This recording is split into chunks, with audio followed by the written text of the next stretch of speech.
Hi friends, welcome to our channel కథలు చలనచిత్రాలు. ఈ రోజు చలనచిత్రాల్లో మనం చూడబోతున్నాం 2017 సైన్స్ ఫిక్షన్ క్రైమ్ జోనరాలో వచ్చిన అదర్ లైఫ్.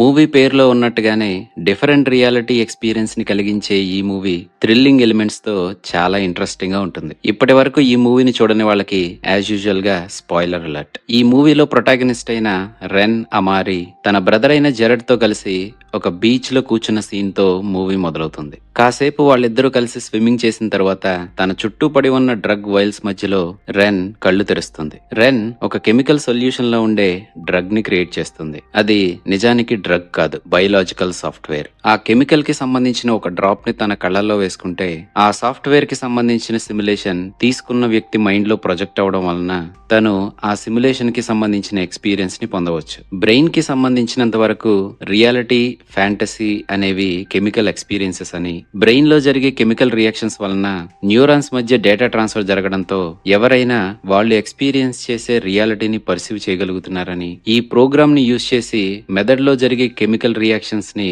ఒక స్ట్రక్చర్డ్ వేలో ఆర్గనైజ్ చేయడం వలన వాళ్ళ ఫ్యాంటసీకి కావలసిన డిఫరెంట్ రియాలిటీని వాళ్ళు ఎక్స్పీరియన్స్ చేసే అవకాశాన్ని కల్పించవచ్చని రెన్ ఆ కెమికల్ ని అప్రూవ్ చేసే TDA అప్రూవల్ బోర్డ్ మెంబర్స్ కి దాని గురించి ఎక్స్ప్లెయిన్ చేస్తూ ఉంటుంది. రెన్ వాళ్ళకి చెప్తున్నట్టుగానే డిఫరెంట్ రియాలిటీ ఎక్స్పీరియన్స్ ని పొందడానికి తను తన బ్రదర్ అండర్ వాటర్ ఎక్స్పీరియన్స్ ని పొందడానికి ఆ సిమ్యులేషన్ కి సంబంధించిన కెమికల్ ని తీసుకుని ఈ మూవీ ఓపెనింగ్ సీన్ లో మనకి చూపించినట్టుగా ఒక బీచ్ లో స్విమ్మింగ్ కి వెళ్తారు. తనైతే ఆ సిమ్యులేషన్ నుంచి బయటికి రాగలుగుతుంది గాని తన బ్రదర్ అయిన జెరడ్ ఆ అండర్ వాటర్ ఎక్స్పీరియన్స్ ని ఎక్కువసేపు పొందడం వలన రియాలిటీలో ఉన్న తన బ్రెయిన్ తను నీళ్లలో మునిగిపోయాడు అనే అనుభవానికి గురవడంతో రియల్ లైఫ్ లో జెరడ్ బాడీ కోమాలోకి వెళ్ళిపోతుంది. ఈ కెమికల్ ని తీసుకోవడం వలన డిఫరెంట్ రియాలిటీ ఎక్స్పీరియన్స్ ని పొందడమే కాకుండా వాళ్ళు ఎక్స్పీరియన్స్ చేసే రియాలిటీలో టైం కూడా ఎక్స్పాండ్ అయిన అనుభవాన్ని పొందొచ్చు. రియల్ లైఫ్ లో ఒక నిమిషం గడిస్తే కొన్ని రియాలిటీస్ లో రోజులు, వారాలు, నెలలు లేదా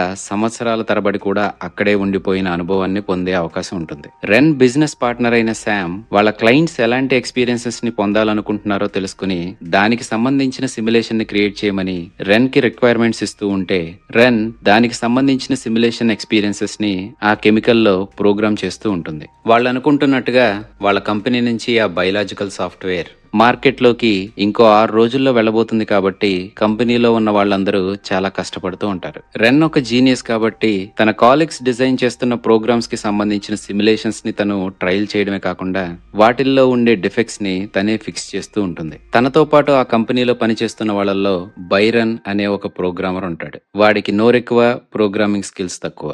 వాడు డిజైన్ చేసిన మౌంటైన్ స్కీయింగ్ అనే సిమ్యులేషన్ ని రెన్ టెస్ట్ చేస్తున్నప్పుడు ఆ సిమ్యులేషన్ ఎక్స్పీరియన్స్ ని పొందడానికి అక్కడ ఇవ్వబడిన టైం అయిపోయినప్పటికీ రెన్ రంగుల రాట్నంలా అక్కడే తిరుగుతూ ఉండడంతో వాడు ఆ ప్రోగ్రామ్ లో ఎగ్జిట్ సబ్ రొటీన్ ని పెట్టడం మర్చిపోయాడని రెన్ కి అర్థమవుతుంది. తన సిమ్యులేషన్ లో కొన్ని రోజులుగా స్టక్ అయిపోయినప్పటికీ బయట ఒక్క నిమిషం కూడా కాకపోవడంతో రెన్ ఆ సిమ్యులేషన్ ఎక్స్పీరియన్స్ చేస్తుందిలే అనుకున్న బైరన్ రిలాక్స్డ్ గా కూర్చుంటాడు. కాసేపటికి తన ప్రోగ్రామ్ లో స్టక్ అయిపోయింది అని తెలుసుకుని వీడు తనని ఎగ్జిట్ చేయడానికి కావాల్సిన కెమికల్ ని ఇంజెక్ట్ చేసే లోపే రియల్ వరల్డ్ లో ప్రోగ్రామింగ్ జీనియస్ గా కాకుండానే మెంటల్ గా కూడా చాలా స్ట్రాంగ్ గా ఉండే రెన్ తను ఎక్స్పీరియన్స్ చేసే ఆ రియాలిటీ ఒక ప్రోగ్రామ్ అని, కావాలనుకుంటే తను ఆ ప్రోగ్రామ్ నుంచి బయటికి రాగలను అని తనంతట తానే దాని నుంచి ఎగ్జిట్ అవ్వగలుగుతుంది. ఇంకా బయటికి వచ్చిన తర్వాత ఆ సిమ్యులేషన్ కి సంబంధించిన ప్రోగ్రామ్ లో ఉన్న గ్లిచ్ ని ఫిక్స్ చేస్తుంది. తన బిజినెస్ పార్ట్నర్ అయిన శామ్ వాళ్ళ క్లయింట్స్ కి సంబంధించిన రిక్వైర్మెంట్స్ ని తీసుకునేటప్పుడు గవర్నమెంట్ వాళ్లే వాళ్ళ ప్రపంచంలో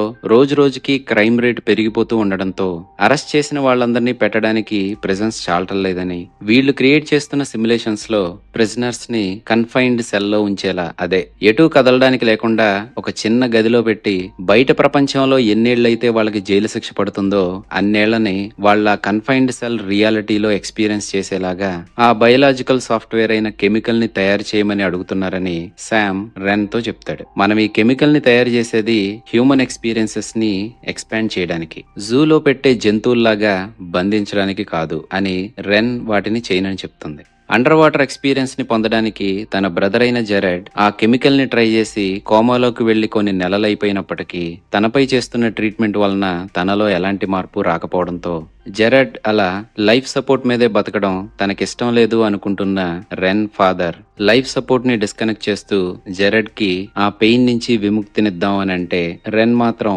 అలా చేయొద్దని తను ఆ కెమికల్ లో ఉన్న బగ్ ని ఫిక్స్ చేసి తన బ్రదర్ ని తిరిగి మళ్ళీ మామూలు మనిషిగా చేయడానికి ట్రై చేస్తున్నాను అని చెప్తూ ఉంటుంది. వాళ్ళు అనుకుంటున్నట్టుగా ఆ కంపెనీ నుంచి కెమికల్ ని మార్కెట్ లోకి తీసుకువెళ్ళడానికి 6 రోజులే ఉన్నప్పటికీ తన బ్రదర్ ని ఎలాగైనా బయటికి తీసుకురావడానికి తను ఎంతో కష్టపడుతూ ఉండడంతో అదే కంపెనీలో కెమిస్ట్ గా పనిచేస్తున్న డానీ అనే తన బాయ్ ఫ్రెండ్ తో రెన్ సరిగ్గా టైం ని కూడా స్పెండ్ చేయలేకపోతుంది. లాంచ్ డేట్ దగ్గర పడుతున్నప్పటికీ రెన్ కంపెనీ రీసోర్సెస్ ని తన పర్సనల్ ప్రాజెక్ట్ మీద ఇన్వెస్ట్ చేస్తూ టైం వేస్ట్ చేస్తుంది అని తెలుసుకున్న శామ్ తన మీద అందరి ముందు అరుస్తాడు. దాంతో కోపం వచ్చిన రెన్ అక్కడి నుంచి వెళ్ళిపోతూ ఉంటే అప్పుడే తనకి ఎదురుపడిన తన బాయ్ ఫ్రెండ్ తో కలిసి తన అపార్ట్మెంట్ కి వెళ్తుంది. అక్కడ వాళ్ళిద్దరూ కాసేపు ఎంజాయ్ చేసిన తర్వాత తన బాయ్ ఫ్రెండ్ అక్కడి నుంచి వెళ్ళిపోతూ ఉంటే తన బాయ్ ఫ్రెండ్ తో ఎక్కువ టైం స్పెండ్ చేయలేకపోతున్నాను అనుకున్న రెన్ డానీకి స్నో స్కీయింగ్ ఎక్స్పీరియన్స్ నిచ్చే డ్రగ్ ని వేస్తుంది. దాని నుంచి వచ్చిన అడ్రినలిన్ హైప్ వలన అత్యుత్సాహంతో మనోడు వేరే సిమ్యులేషన్ కి సంబంధించిన కెమికల్ ని ట్రై చేద్దామని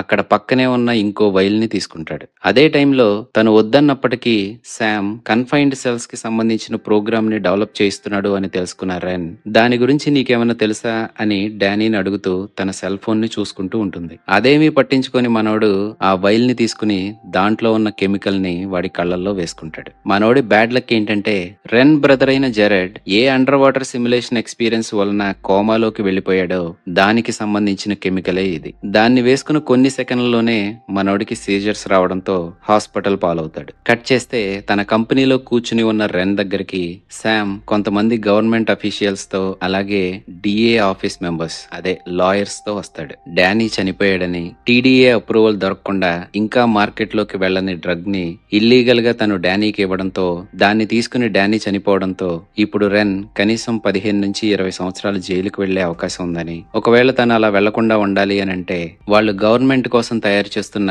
కన్ఫైన్డ్ సెల్ సిమ్యులేషన్ ని తను టెస్ట్ చేయాల్సి వస్తుందని అంటాడు. తనకది ఇష్టం లేకపోయినప్పటికీ తన ముందు వేరే అవకాశం లేకపోవడంతో రెన్ దానికి ఒప్పుకుంటుంది. కానీ ప్రాబ్లం ఏంటంటే ఆ సిమ్యులేషన్ ని డిజైన్ చేసింది ఆ బైరన్ బాబు. ఆ సిమ్యులేషన్ నుంచి ఎగ్జిట్ అవ్వడానికి కావాల్సిన సబ్ రొటీన్ ని వాడు రాశాడా లేదా అనే అనుమానంతో రెన్ బైరన్ ని అడుగుతూ ఉంటే నువ్వేం భయపడకు, 1 సంవత్సరం అవ్వగానే నిన్ను బయటికి తీసుకొస్తా అంటూ బైరన్ రెన్ కి ఆ కెమికల్ ని ఇస్తాడు. శామ్ అలాగే డిఏ మెంబర్స్ చూస్తూ ఉండగా రెన్ ఆ కెమికల్ ని తీసుకుని సిమ్యులేషన్ లోకి వెళ్తుంది. సిమ్యులేషన్ లోకి వెళ్లిన రెన్ ఒక కన్ఫైన్డ్ సెల్ అదే బయటికి రావడానికి వీలు లేకుండా ఉండే ఒక చిన్న గదిలోకి వెళ్తుంది. ఆ గదిలో అది ఏ రోజో తెలియజేయడానికి అన్నట్టు ఒక డిస్ప్లే ఉండి ఆ డిస్ప్లే పై డే నెంబర్స్ పడుతూ ఉంటాయి. అలాగే తనకి కావలసిన టాయిలెటరీస్, ఫుడ్ ఆ సెల్ కి అటాచ్ అయి ఉండే ఒక స్టోరేజ్ యూనిట్ నుంచి ఏ రోజుకు ఆ రోజు కొత్తగా వస్తూ ఉంటాయి. తన మైండ్ ని యాక్టివ్ గా ఉంచుకోవడానికి రెన్ మొదట కొన్ని రోజులు ఎక్సర్సైజ్ చేస్తూ తర్వాత కొన్ని నెలలు తన బ్రదర్ ని కోమాలో నుంచి తీసుకురావడానికి ఆ అండర్ వాటర్ ఎక్స్పీరియన్స్ ని ప్రొవైడ్ చేసే సిమ్యులేషన్ లో ఉన్న గ్లిచ్ ని ఫిక్స్ చేయడానికి తను ఏం చేయొచ్చా అనే ఆప్షన్స్ ని వెతుకుతూ ఉంటుంది. తరువాత కొన్ని నెలలకి తనలో తానే మాట్లాడుకుంటూ ఒక పిచ్చిదానిలా తయారవుతుంది. మాట్లాడడానికి తోడెవరూ లేక సంవత్సరం పాటు ఆ ఒక్క చిన్న గదిలోనే తన జీవితాన్ని గడిపిన రెన్ ఆ ఒక్క రోజు కోసం 364 రోజులుగా తను ఎదురు చూస్తున్న రోజైతే రానే వస్తుంది. 365వ రోజు కూడా పూర్తయి తను ఆ సిమ్యులేషన్ నుంచి ఎప్పుడెప్పుడు ఎగ్జిట్ అవుతానా అని ఆత్రంగా ఎదురు చూస్తున్న రెన్ షాక్ అయ్యేలా 365 రీసెట్ అయి మళ్లీ కౌంట్ 1 నుంచి మొదలవుతుంది. దాంతో ఆ సిమ్యులేషన్ నుంచి ఎగ్జిట్ అవడానికి కావాల్సిన సబ్ రొటీన్ ని ఆ బైరన్ బాబు దీంట్లో పెట్టడం మర్చిపోయాడు అని తెలుసుకున్న రెన్ కి పిచ్చి పీక్స్ కు వెళ్తుంది. దాంతో ఫ్రస్ట్రేట్ అయిన రెన్ ఆ యూనిట్ లో ఉన్న వస్తువులన్నిటిని పగలగొడుతుంది. ఇంకా ఆ సిమ్యులేషన్ నుంచి తను ఎగ్జిట్ అవ్వలేదని, ఇంకా అక్కడే తన జీవితం పూర్తయిపోతుంది అన్నట్టుగా నిరుత్సాహపడిపోయిన రెన్ కి తను ఉన్న గదిలోకి ఎక్కడి నుంచో గాలి వస్తుంది అన్నట్టుగా శబ్దం రావడంతో దానికి అటాచ్ అయి ఉన్న స్టోరేజ్ యూనిట్ ని పగలగొట్టుకుని రెన్ బయటికి వస్తుంది. బయటికి బయటికి వచ్చిన తను అనుకుంటున్నట్టుగా ఒక సిమ్యులేషన్ లో కాకుండా స్టోరేజ్ యూనిట్ లాంటి ఒక గోడౌన్ లో తనని అక్కడ బందీ చేయడానికి అన్నట్టుగా వాళ్ళు డిజైన్ చేసిన ఒక చిన్న కంటైన్మెంట్ యూనిట్ లో ఉంది అని తెలుసుకుంటుంది. దాంట్లో నుంచి బయటికి వచ్చి తనని మానిటర్ చేయడానికి అన్నట్టుగా అక్కడే ఉన్న ఒక సెక్యూరిటీ గార్డ్ కి సంబంధించిన జాకెట్ ని, తన వెహికల్ కీస్ ని తీసుకుని అక్కడి నుంచి ఎస్కేప్ అవుతుంది. ఇలాంటి అనుభవాన్ని పొందిన వాళ్ళు ఎవరైనా ఫస్ట్ ఏం చేస్తారో రెన్ కూడా అదే చేస్తుంది. అదే పోలీస్ స్టేషన్ కి వెళ్లి అప్పటి వరకు తనకి ఏం జరిగిందో వివరించి చెప్తుంది. రెన్ ఎదురు చూస్తున్నట్టుగా కాకుండా పోలీస్ వాళ్ళ దగ్గర వేరే స్టోరీ ఉంటుంది. తను మిస్ అయినట్టుగా ఒక కంప్లైంట్ ఫైల్ అయిందని, కానీ వాళ్ళు తన ఆఫీస్ లో ఎంక్వైరీ చేస్తే తన కొలీగ్స్ అందరూ రెన్ ఇటలీకి షిఫ్ట్ అయిందని చెప్పడంతో ఇటలీలో వాళ్ళు చెప్పిన అడ్రస్ లో వీళ్ళు ఎంక్వైరీ చేయిస్తే అక్కడ తను ఉంటుంది అన్నట్టుగా ప్రూఫ్స్ దొరికాయని కూడా చెప్తారు. అదంతా విన్న రెన్ షాక్ అయి కనీసం తను ఇప్పుడు ఎస్కేప్ అయ్యి వచ్చిన ఆ స్టోరేజ్ యూనిట్ నైనా చెక్ చేయమని పోలీస్ ని అడగడంతో అక్కడికి వాళ్ళు వెళ్లేసరికి అప్పటికే అదంతా క్లియర్ చేయబడి ఉంటుంది. ఇంక చేసేది లేక తన అపార్ట్మెంట్ కి వెళ్తూ తన బ్రదర్ ఇంకా లైఫ్ సపోర్ట్ మీదే ఉన్నాడా లేదా తన ఫాదర్ అనుకుంటున్నట్టుగా పోయాడా అని తెలుసుకోవడానికి రెన్ హాస్పిటల్ కి కాల్ చేస్తుంది. తన అపార్ట్మెంట్ లో వేరే వాళ్ళు ఉండేసరికి తన రెసిడెన్సీకి వెళ్లడంతో 1 year గా తన అపార్ట్మెంట్ ఖాళీగా ఉండడంతో ల్యాండ్ లార్డ్ వేరే వాళ్ళకి దాన్ని అద్దెకిచ్చారని, తన స్టోరేజ్ యూనిట్ కూడా ఇప్పుడు ఖాళీ చేయబడిందని ఆ రెసిడెన్సీలో ఉండే రిసెప్షనిస్ట్ చెప్తాడు. అదే టైంలో అక్కడికి శామ్ రావడంతో తన నుంచి తప్పించుకుని పారిపోయిన రెన్ తన కొలీగ్ ని కాంటాక్ట్ చేస్తుంది. అప్పటి నుంచి ఎలాంటి ఆచూకీ లేకుండా కనీసం తను వెళ్లిపోయేటప్పుడు గుడ్ బై కూడా చెప్పకుండా సంవత్సరం తర్వాత తన దగ్గరికి తిరిగి వచ్చిన రెన్ ని చూసి తన కొలీగ్ షాక్ అవుతుంది. చెప్పా పెట్టకుండా నువ్వు వెళ్లిపోయావని, నీ కాంటాక్ట్ ని నేను డిలీట్ చేశాను అని తన కొలీగ్ చెప్తుంది. చూడ్డానికి అతీగతి లేక అడ్రస్ లేని దానిలా ఉన్న నేను ఇటలీలో ఎంజాయ్ చేశాను అని అంటే నమ్ముతావా అని రెన్ అడగడంతో అసలు రెన్ కి ఏం జరిగిందో తన కొలీగ్ తెలుసుకుంటుంది. తన బాయ్ ఫ్రెండ్ అయిన డానీ చనిపోవడంతో వేరే అవకాశం లేక శామ్ చెప్పినట్టుగా తనకి ఇష్టం లేకపోయినప్పటికీ ఒక కన్ఫైన్మెంట్ సెల్లో 1 year పాటు ప్రిజనర్ గా ఉండాల్సి వచ్చింది అని తను చెప్పడంతో రెన్ అనుకుంటున్నట్టుగా డానీ నిజానికి చనిపోలేదని తన కొలీగ్ చెప్తుంది. కాసేపటికి అక్కడికి చేరుకున్న డానీ జరిగిందంతా తెలుసుకుని నీ బిజినెస్ పార్ట్నర్ అయిన శామ్ ఇంతకు తెగించాడంటే తను చేసిన పని బయటికి రాకుండా ఉండడానికి తను ఏదైనా చేయడానికి వెనకాడాడు. నువ్వు ఎవరికీ కనిపించకుండా కొంతకాలం ఎక్కడికైనా డిసప్పేర్ అయిపోయి తను చేసిన దాన్ని బట్టబయలు చేసే ప్రూఫ్స్ అన్ని గ్యాదర్ చేసుకున్న తర్వాత మళ్లీ తిరిగి వచ్చి నీ కంపెనీని నువ్వు చేజెక్కించుకోవడానికి ట్రై చేయొచ్చు అని డానీ చెప్తాడు. నిజానికి ఆ కంపెనీలో రెన్ డిజైన్ చేస్తున్న ఈ బయలాజికల్ సాఫ్ట్వేర్ అనేది తన ఫాదర్ కి సంబంధించింది. అండర్ వాటర్ ఎక్స్పీరియన్స్ ని ప్రొవైడ్ చేసే రియాలిటీకి సంబంధించిన కెమికల్ ని ట్రై చేసి తన బ్రదర్ కోమాలోకి వెళ్లిపోయినప్పటికీ ఒక జీనియస్ అయ్యుండి కూడా తన ఫాదర్ దాని గురించి ఏమీ చేయకపోవడంతో తనే దానిని కరెక్ట్ చేస్తూ దాంట్లో ఉండే గ్లిచ్ ని ఫిక్స్ చేసేలా R&D చెయ్యాలి అని రెన్ డిసైడ్ అవుతుంది. కానీ దానికి సంబంధించిన ఫండ్స్ తన దగ్గర లేకపోవడంతో ఆ కెమికల్ కి సంబంధించిన పేటెంట్ రైట్స్ ని రిజిస్టర్ చేసి దానిని మార్కెట్ లోకి తీసుకువెళ్ళడానికి శామ్ తో చేతులు కలుపుతుంది. శామ్ ఇప్పుడు దానిని మిస్యూజ్ చేస్తున్నాడు కాబట్టి తనని ఎక్స్పోజ్ చేసి దానిని మళ్లీ తను హ్యాండ్ ఓవర్ చేసుకుని తను అనుకుంటున్నట్టుగానే తన బ్రదర్ ని కోమాలో నుంచి బయటికి తీసుకురావాల్సిన ప్రయత్నం తను చేస్తాను అని రెన్ చెప్పడంతో తన కొలీగ్ అలాగే తన ఎక్స్ బాయ్ ఫ్రెండ్ అయిన డానీ కూడా తనకి హెల్ప్ చేస్తానని అంటారు.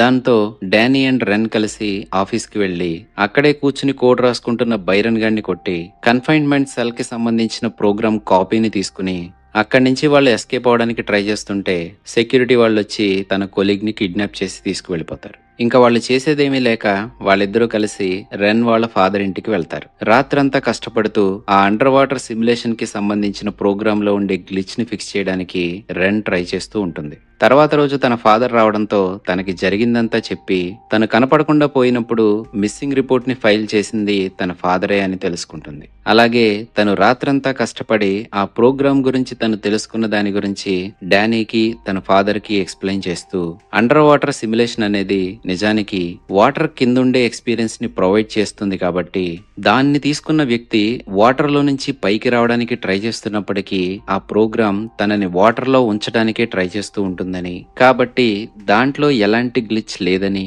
కానీ బ్రెయిన్ కి రియాలిటీకి ఫ్యాంటసీకి మధ్య వ్యత్యాసం తెలియకపోవడంతో అండర్ వాటర్ ఎక్స్పీరియన్స్ ని ప్రొవైడ్ చేస్తున్న వ్యక్తి బ్రెయిన్ తను వాటర్ లో మునిగిపోతున్నాడు అన్న అనుభవాన్ని పొందడంతో సర్వైవల్ ఇన్స్టింక్ట్స్ కిక్కినై తనని తాను కాపాడుకోవడానికి ట్రై చేయడంతో రియాలిటీలో ఉన్న తన బాడీకి సీజర్స్ వస్తున్నాయని, తన బాడీ సర్వైవ్ అవ్వడానికి ట్రై చేస్తుంటే తన బ్రెయిన్ మాత్రం నీటిలో మునిగిపోతున్న ఎక్స్పీరియన్స్ ని పొందుతూ ఉండడంతో ఆ కెమికల్ ని తీసుకుని వ్యక్తి కోమాలోకి వెళ్లిపోవడం లేదా చనిపోయే అవకాశం కూడా ఉన్నప్పటికీ ఆ సిమ్యులేషన్ ని ఎక్స్పీరియన్స్ చేస్తున్న వ్యక్తి బ్రెయిన్ ఎలాంటి చాయిస్ ని తీసుకునే అవకాశం ఉన్నప్పటికీ మునిగిపోవడం అనే వర్స్ట్ చాయిస్ ని తీసుకోవడంతో ఇదంతా జరుగుతుందని, కానీ ఇప్పుడు దీని గురించి తను అర్థం చేసుకుంది కాబట్టి దాన్ని తీసుకున్న వ్యక్తికి బెటర్ చాయిస్ ని ప్రొవైడ్ చేసేలా తను కోడ్ ని మోడిఫై చేసిందని, తను చేసిన మోడిఫికేషన్ తో ఇప్పుడు అది ఖచ్చితంగా వర్క్ అయ్యే అవకాశం ఉందని రెన్ చెప్తూ ఆ కోడ్ ని ప్రింట్ చేసి దాన్ని జెరెడ్ కి ఇవ్వడానికి హాస్పిటల్ కి వెళ్తుంది.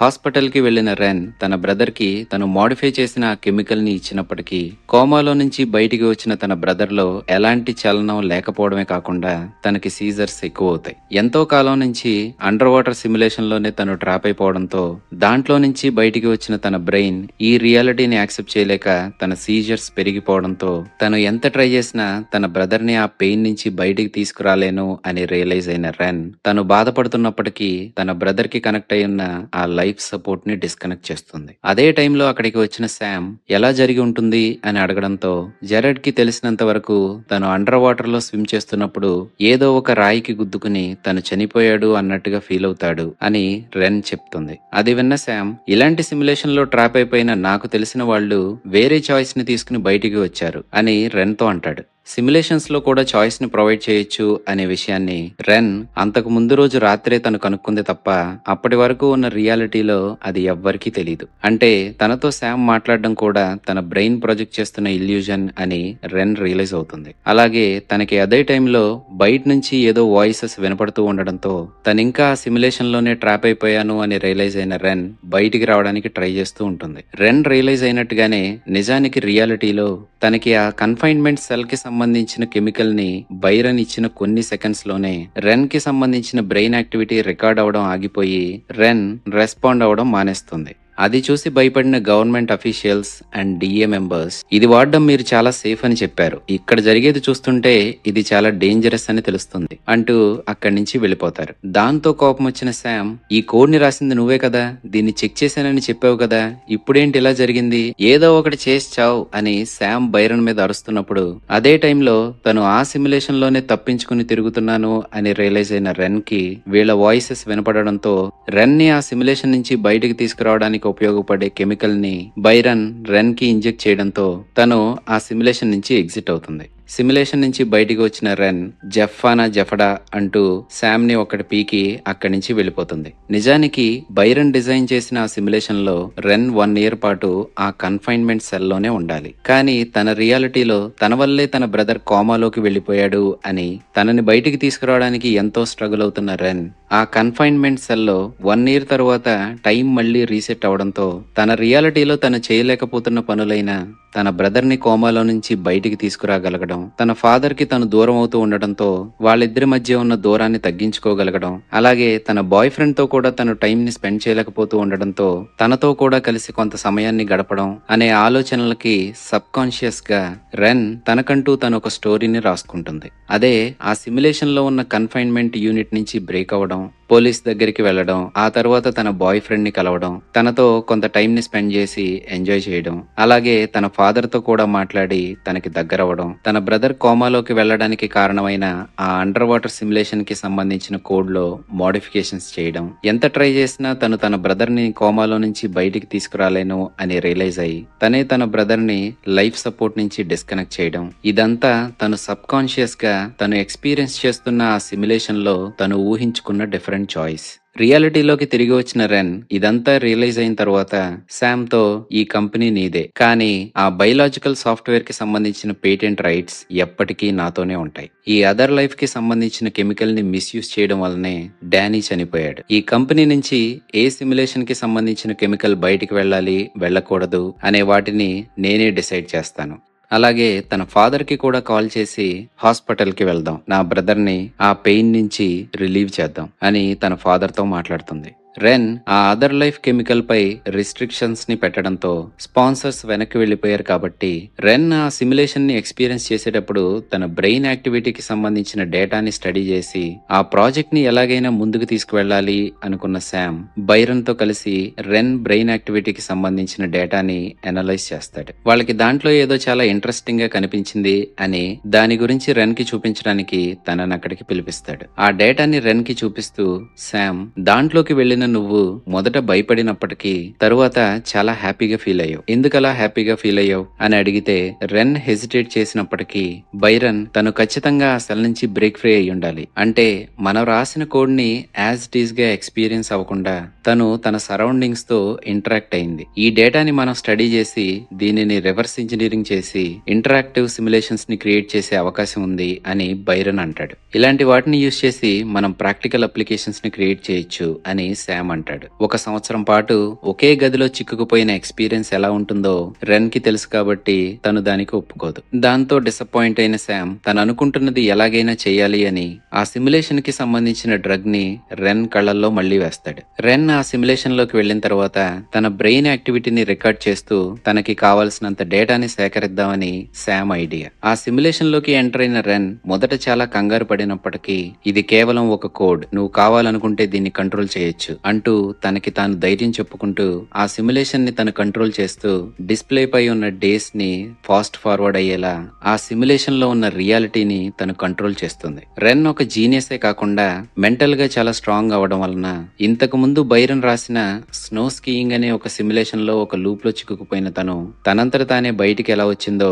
ఇప్పుడు ఈ కన్ఫైన్మెంట్ సెల్ సిమ్యులేషన్ నుంచి కూడా తనంతట తానే బయటికి రాగలుగుతుంది. తనని ఆ సిమ్యులేషన్ లోకి పంపించాను అని ఎగ్జైట్ అవుతూ శామ్ తన బ్రెయిన్ యాక్టివిటీని రికార్డ్ చేస్తున్న మానిటర్ వైపు చూస్తూ ఉంటే ఆ సిమ్యులేషన్ లో నుంచి ఎగ్జిట్ అయిన రెన్ శామ్ దగ్గరికి వచ్చి ఆ కెమికల్ ని తన కళ్ళల్లో పోస్తుంది. వెంటనే ఆ సిమ్యులేషన్ లోకి చేరిన శామ్ బాబు రెన్ చేసినట్టుగానే మొదట కంగారు పడి తరువాత కొన్ని నెలలు తనని తాను యాక్టివ్ గా ఉంచుకోవడానికి ఎక్సర్సైజ్ చేస్తూ తరువాత కొన్ని నెలలు ఆ ఒక్క గదిలోనే ఇరుక్కుపోయి ఎవ్వరితోనూ మాట్లాడలేక ఎక్కడికి వెళ్లలేక పిచ్చి పట్టినట్టుగా అయిపోవడంతో తనలో తానే మాట్లాడుకుంటూ ఒక పిచ్చివాడిలా బిహేవ్ చేస్తూ రెన్ ఆ సిమ్యులేషన్ లోకి వచ్చినప్పుడు ఇంతకు ముందు ఎదురు చూసినట్టుగానే అక్కడి నుంచి బయటపడడానికి ఆ 365వ రోజు కోసం ఆతృతగా ఎదురు చూస్తూ ఉంటాడు. తను ఎదురు చూస్తున్న ఆ రోజు రానే వచ్చి మళ్లీ డేస్ రీసెట్ అవడంతో శామ్ బాబుకి పిచ్చి పీక్స్ కెళ్తుంది. లోపల వాడు పడుతున్న టార్చర్ కి బయట తన బాడీ సీజర్స్ కి రెడీ అవుతూ ఉంటే ఆ ఆఫీస్ లో ఉన్న మిగతా జనాలు